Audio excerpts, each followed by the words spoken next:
Teruntuk kalian yang kuliah sembari kerja,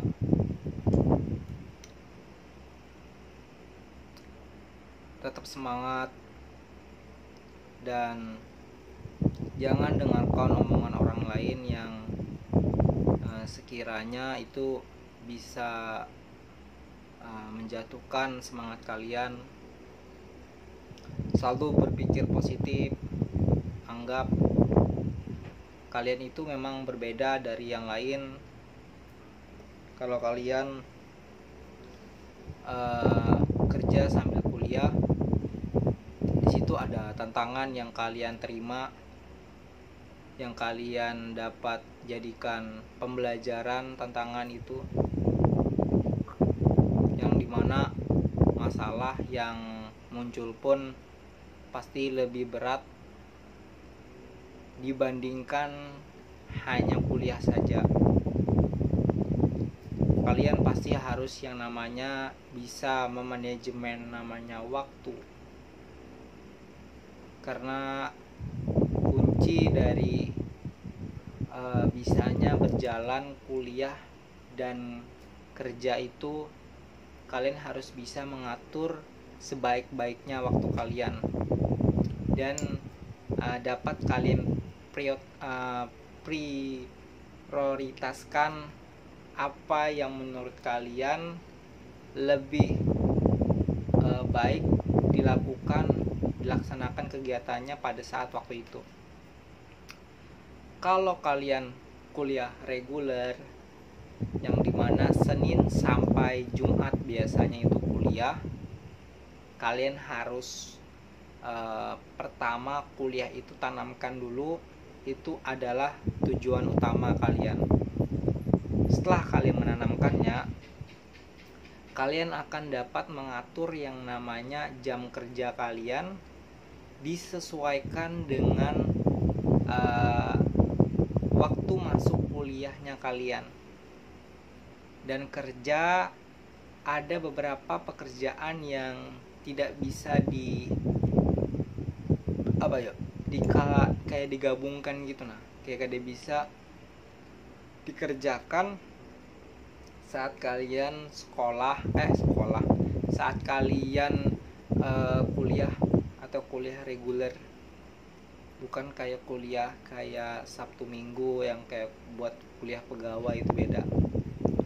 Karena kita gimana lah, kalau kuliah reguler nih kita tuh kayak mahasiswa biasa gitu, mahasiswa seperti biasanya, yang namanya itu ada namanya jam masuk sama jam keluar itu sudah dijadwalkan, dan dalam satu minggu itu biasanya kadang masuk itu sampai 4 hari.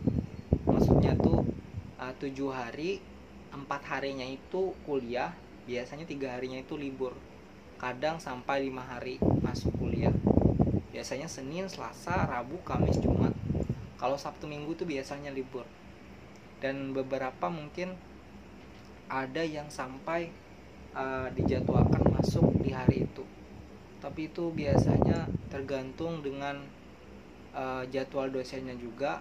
Kadang bisa diubah karena mungkin ada kegiatan atau mata kuliah yang bentrok. Jadi kalian harus lebih memikirkan yang namanya ngatur jadwal.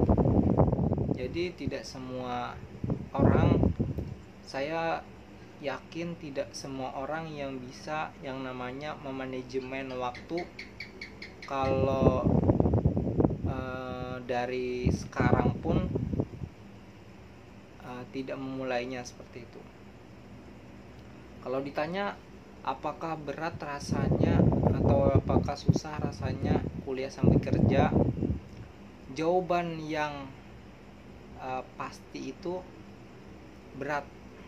Karena kuliah sambil kerja itu gimana lah, kayak kuliah itu penting dan kerja itu juga harus dikerjakan. Soalnya kerja yang kita kerjakan itu buat dapat kayak penghasilan habis itu dapat yang kayak namanya pengalaman, dapat kayak mungkin kontak-kontak orang baru, habis itu orang-orang yang kita kenal makin banyak selain kita hanya di dalam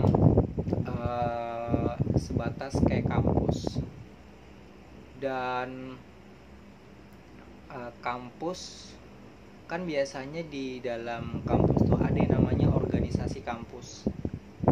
Jujur kalau untuk organisasi, saya kalau mau masuk organisasi mungkin bisa, tapi kalau yang secara organisasi yang harus saya ikuti setiap hari mungkin terlalu apa ya,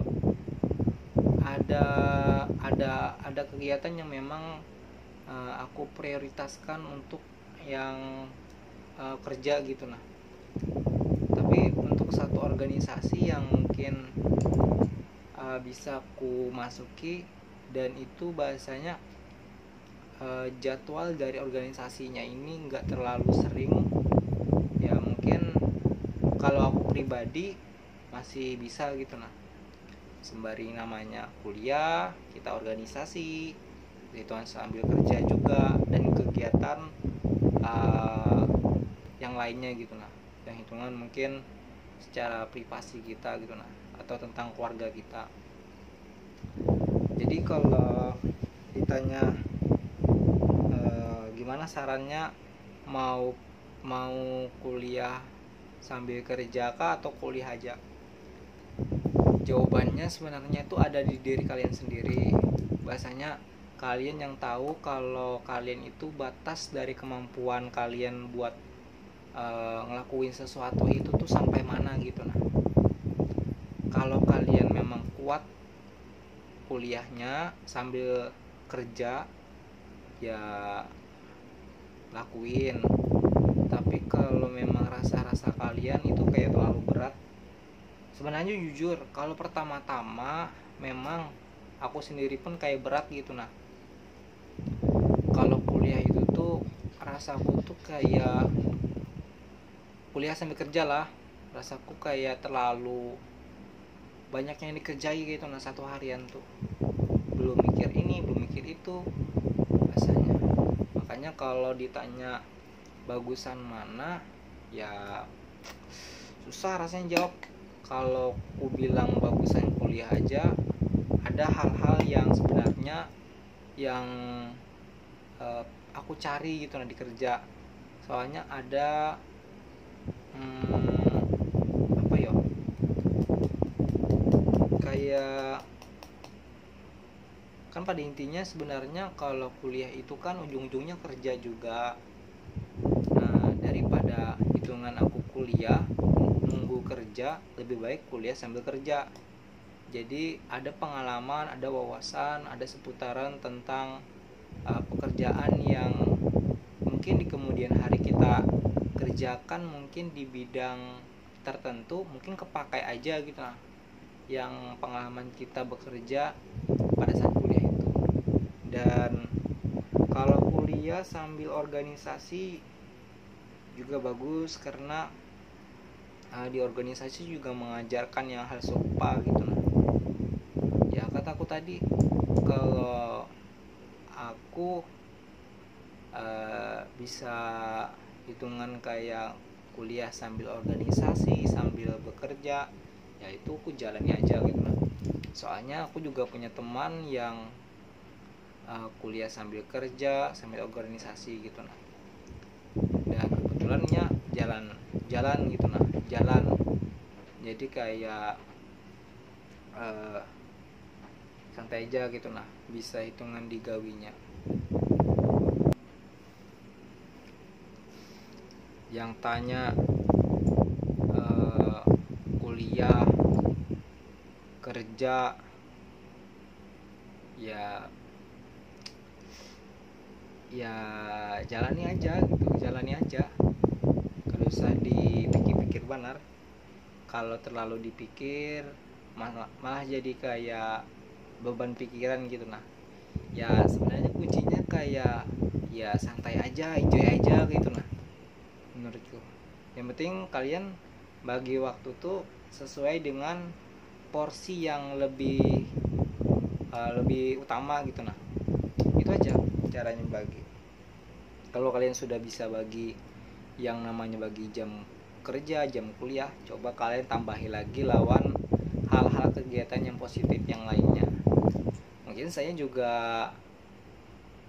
kayak nambah-nambah juga hitungan kayak apa yang aku kerjain lagi selanjutnya.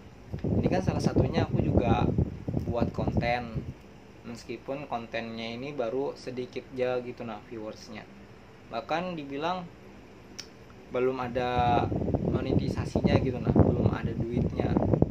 Ya jalani aja gitu nah, jalan enjoy, karena kayak ini, kalau dari prinsip orang itu kan bisa itu karena terbiasa, atau biasanya tuh diulang-ulang aja kegiatan yang misalkan gini nah. Jadi kan orang yang biasanya baru bikin konten YouTube atau bahasanya baru dalam sosial media, biasanya dia sedikit kaku sama kamera, atau sedikit canggung, atau sedikit gugup, itu pasti sudah biasa. Tapi kalau sering-sering dilatih, sering-sering di kayak sering kegiatan yang awalnya mungkin susah, nanti kelamaan-kelamaan pasti terbiasa. Yang namanya juga orang yang malu berbicara, misalkan di depan orang banyak, di depan kamera, di depan layar, biasanya kalau terus dilatih terus menerus gitu nah, diulang pasti akan yang namanya terbiasa gitu nah. Yaitu tadi, orang itu bisa karena terbiasa. Karena saya juga percaya kalau saya terus yang namanya coba di depan kamera seperti ini, terus saya ngobrol, saya terus kayak belajar kayak melafalkan intonasi gitu nah, menghafalkan, meskipun kayak pertamanya kan kayak banyak mutar-mutar gitu nah, ngomongnya tuh mutar-mutar, kata orang sudah diobrol itu diputar-putar, kan kita yang mendengar tuh kan kayak down juga gitu nah. Tapi jangan, ya anggaplah jangan pesimis. Jadi itu anggaplah kayak sebuah saran buat kita, supaya kita jadi lebih maju lagi dari yang sebelum-sebelumnya. Anggapan kritik itu harus membangun. Jadi meskipun kita dikritik, kita tetap yang namanya perbaiki dan terus perbaiki. Yang penting yang namanya berkembang itu kan harus ada proses. Jadi tidak ada yang namanya orang bisa itu dalam satu malam. Ya orang bisa karena itu aja berproses. Bahkan saya punya teman, jujur saya punya teman yang namanya Rizky. Mungkin di konten saya Rizky ini yang bahasanya tuh sering gitu nah, yang ada di kontenku nih Rizky itu tuh orangnya tuh kebanyakan berproses gitu nah, makanya bisa. Jadi misalkan berprosesnya terus menerus, habis itu konsisten, rasaku ya jalan aja gitu nah. Yang namanya optimis, orang optimis itu tuh kayak ada pendorong gitu nah. Orang selalu optimis tuh ada dorongannya, makanya kada mudah yang namanya menyerah gitu nah. Kamu harus fokus di titik yang kamu anggap itu penting bagi kamu. Habis itu kamu lihat, kamu pelajari bujur-bujur, maka pasti kamu menemukan yang namanya titik temunya, titik dari yang kalian kerjakan itu tuh ada hal yang memang yang bisa membuat kalian tertarik gitu nah. Jadi misalkan gini, satu contoh, kita anggap membuat konten ini salah satu pekerjaan yang seru gitu. Nah, jadi kan kita harus pelajari yang namanya konten, misalkan di konten YouTube. Jadi kita kada serta merta kayak ya orang tuh di depan kamera aja loh, habis itu kisah kebanyakan pander aja, apa-apakah yang dipanderi aja. Tapi kita harus melihat dari sisi lainnya, kalau pembuatan konten itu yang menurutku itu menarik tuh sebenarnya tidak hanya di sebatas kayak monetisasi, tapi kita tuh bisa menciptakan yang namanya view gitu. Nah, yang namanya view itu kalau di dalam setting penjualan, view itu kan orang yang menonton gitu. Nah, kadang orang itu bisa kayak tertugesti, misalkan aku kayak megang salah satu minuman gitu. Nah, kalau orang biasanya melihat kita minum, anggapan mungkin penonton itu kayak tersugesti kayak, oh orang itu minum mungkin brand ini namanya. Nah, jadi kan mungkin pasnya sudah bahasanya itu mau beli minuman lagi di jalan, pastinya malah nukar yang kita minum gitu. Nah, karena sugesti dari orang yang kita tonton itu biasanya ngaruh. Makanya yang namanya view tuh penting kalau di konten-konten gitu. Nah, karena penonton itu tuh jualnya kita tuh di penonton gitu. Nah, semakin banyak view itu semakin bagus. Oke, mungkin itu saja. Terima kasih banyak. Assalamualaikum warahmatullahi wabarakatuh.